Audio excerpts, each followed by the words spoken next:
الحمد للہ رب العالمین والصلاة والسلام علی سید الانبیاء والمرسلین وعلی آلہ واصحابہ اجمعین اما بعد فاعوذ باللہ من الشیطان الرجیم بسم اللہ الرحمن الرحیم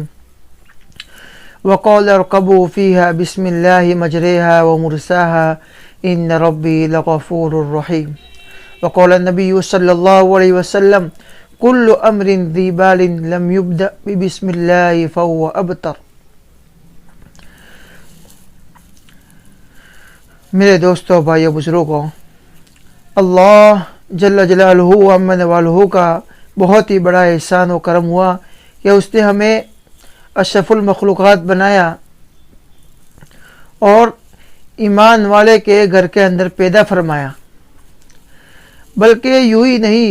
بلکہ اللہ تعالیٰ نے ہمیں امت محمدیہ کے اندر شامل فرما کر بہت ہی بڑا احسان اور کرم فرمایا۔ آج میرا گفتگو کا جو عنوان ہے وہ بسم اللہ کے بارے میں کچھ عرض کرنا چاہتا ہوں۔ جیسا کہ میں نے خطبہ کے دوران اللہ تبارک و تعالیٰ کی کلام اللہ شریف کی ابتدائی آیت بسم اللہ الرحمن الرحیم کی تلاوت جو فرمائی، اس کا مطلب میں آپ کو عرض کرنا چاہتا ہوں۔ جب اللہ تبارک و تعالیٰ نے قوم نوح پر عذاب بھیجنے کا ارادہ کیا تو نوح علیہ السلام نے اپنے ساتھیوں کو مخاطب کرتے ہوئے فرمایا کہ اللہ تعالیٰ کے نام کے ساتھ اس کشتی پر سوار ہو جاؤ اور تم غم مت کرو اور تم کرب کے اندر مبتلا مت ہو۔ جس نے بسم اللہ پڑھا اور جس نے اللہ کا نام لیا اور جس نے اللہ کی حمد و ثنا بیان کی، وہ اس کشتی پر سوار ہو جاؤ۔ بسم اللہ الرحمن الرحیم کا معنی یہ ہوتا ہے میں شروع کرتا ہوں اللہ کے نام سے جو رحمان الرحیم ہے، اور جس کام کی شروعات اور جس چیز کی شروعات اور دنیا کے اندر جتنے بھی کام ہے اور جتنے بھی چیزیں ہیں، چاہے مشرق کے اندر ہو، مغرب کے اندر ہو، شمال کے اندر ہو، جنوب کے اندر ہو، یا آسمان اور زمین کے درمیان جتنے بھی چیزیں ہیں، آسمانوں کے اوپر سدرۃ المنتہا کے اوپر ہو یا تحت الثری کے نیچے ہو، جتنے بھی چیزیں جس چیز کے شروع میں اور جس چیز کی شروعات حق تعالی جل مجدہ کے نام سے کی جائے تو دنیا کی کوئی بھی مخلوق اس کا بال بیکار نہیں کر سکتی۔ اسی سے بسم اللہ کی فضیلت کا اندازہ لگایا جا سکتا ہے میرے دوستو کہ اللہ تعالیٰ نے اس آیت مبارکہ کے اندر کس قدر فضیلت رکھی ہے۔ میرے دوستو، بھائی بزرگوں، انسان جب کوئی نیک کام انجام دے رہا ہوتا ہے تو پہلے وہ بسم اللہ پڑھ لے۔ چونکہ جب قوم نوح پر اللہ کا عذاب آیا تو حضرت نوح علیہ السلام نے کہا کہ جس نے بسم اللہ پڑھی اور جس نے بسم اللہ پڑھ کر یعنی اللہ کا نام لے کر یعنی اللہ پر ایمان لا کر یعنی اسلام یہ سلامتی چاہتا ہے ہر انسان کے اوپر۔ جب قوم نوح ہلاک برباد ہو رہی تھی تو حضرت نوح علیہ السلام نے فرمایا کہ اللہ کا نام لے کر کشتی پر سوار ہو جاؤ، یعنی غیر اللہ کے نام کے ساتھ سوار نہ ہو، کیونکہ غیر اللہ کا نام لینا شرک ہے۔ اور شرک کے بارے میں قرآن کریم میں فرمایا ان الشرک لظلم عظیم، شرک بہت ہی بڑا کرائم ہے، یعنی جرم عظیم ہے۔ اس کے سلسلے میں بہت ساری وعیدیں آئی ہیں میرے دوستو احادیث مبارکہ کے اندر اور قرآن پاک کے اندر۔ قرآن پاک کو کھولو، اس کو پڑھو۔ یہ ایک قرآن پاک بہت ہی بڑا اللہ کا بھیجا ہوا معجزہ ہے۔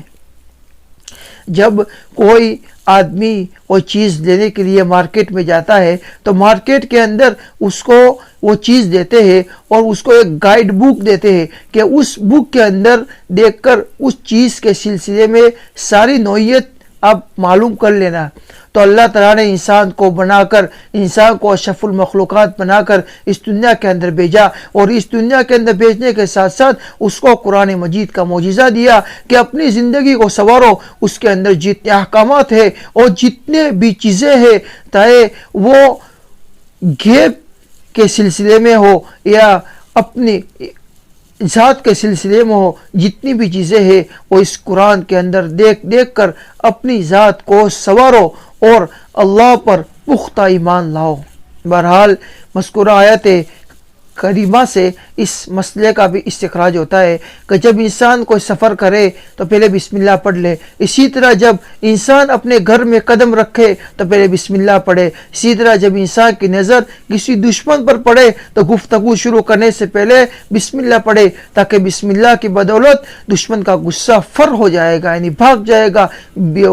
دشمن بھی دوست بن جائے گا۔ اے بسم اللہ کی بہت ہی بڑی فضیلت ہے میرے دوستوں۔ اسی طرح جب انسان کو کوئی خوف دہشت لاحق ہو تو بسم اللہ پڑھے، تاکہ بسم اللہ کی بدولت خوف دہشت سے نجات پائے۔ اسی طرح جب اپنی دلہن پر ایک پیری نظر ڈالے تو بسم اللہ پڑھے، تاکہ جانبین کے درمیان کوئی تفرقہ بازی نہ ہو اور شیطان کے وسوسے میں نہ پڑے، کہ یعنی جب بھی انسان کسی کام کا افتتاح کرے، کسی کام کو شروع کرے تو پہلے بسم اللہ پڑھ لے۔ ہر کام کے شروع میں چاہے بیت الخلاء میں جائے، بیت الخلاء سے نکلے، یا مسجد میں جائے، مسجد سے نکلے، یا کوئی کام کی ابتدا بسم اللہ کے بغیر شروع نہیں کرنی چاہیے۔ اسی کے بارے میں تاجدار مدینہ محمد عربی صلی اللہ علیہ وسلم نے ارشاد فرمایا اپنی پیاری پیاری زبان سے، کل امر ذی بال لم یبدأ فیہ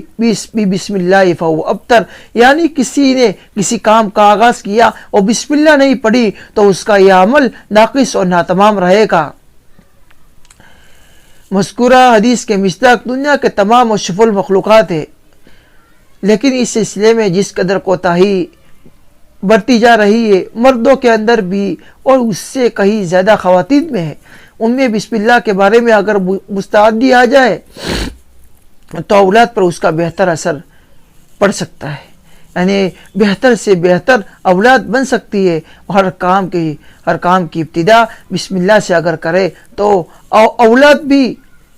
معین الدین چشتی بن سکتی ہے، اور جلال الدین اکبر بھی بن سکتی ہے، اور اورنگزیب عالمگیر بھی بن سکتی ہے۔ چنانچہ عورتیں مختلف امور انجام دے رہی ہوتی ہے تو انہیں چاہیے کہ پہلے بسم اللہ پڑھے، مثلا آٹا گوندتی ہے یا چاول ہانڈی میں ڈالتی ہے، غرض ہر امر کے شروع میں پڑھا کرے تاکہ کھانے کے اندر برکت ہو اور شیاطین کی دخل اندازی سے ہر چیز محفوظ ہو جائے۔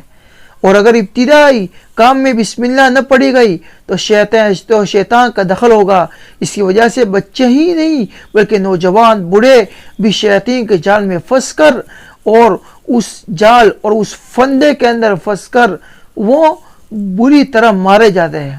اور عقلیں ان کے مفقود ہو جاتی ہے۔ اس کو عرف عام میں کہتے ہیں کہ شیطان کا اثر ہو گیا، شیطان اس پر سوار ہو گیا، اس کی وجہ سے انسان رونے لگتے ہیں۔ اب جب لوگ بسم اللہ پڑھ کے گھر کے دروازے کو بند کرتے تو شیاطین گھبراتا ہوا تیزی کے ساتھ بھاگتا ہے، چونکہ اس کو اندیشہ ہے کہ بسم اللہ کی بدولت وہ کہیں ہلاک اور برباد نہ ہو جائے۔ اس لیے میرے توحید کے فرزندوں، جب انسان کسی کام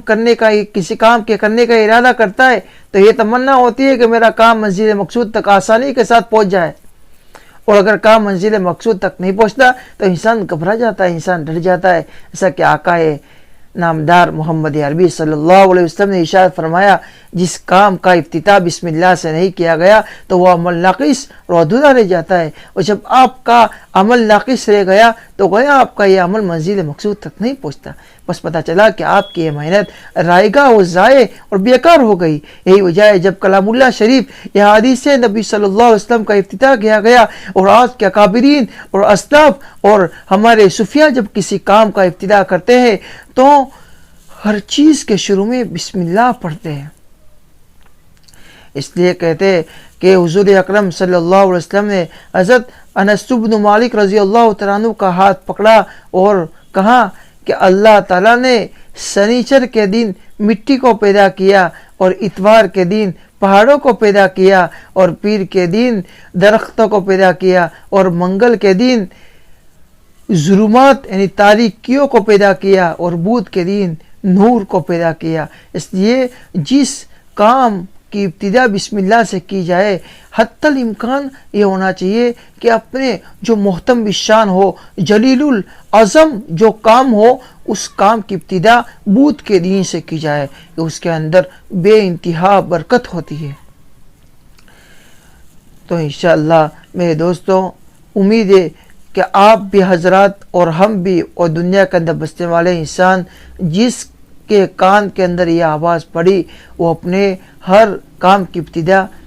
بسم اللہ سے کرے، یعنی اللہ کے نام سے کرے. وآخر دعوانا ان الحمدللہ رب العالمین.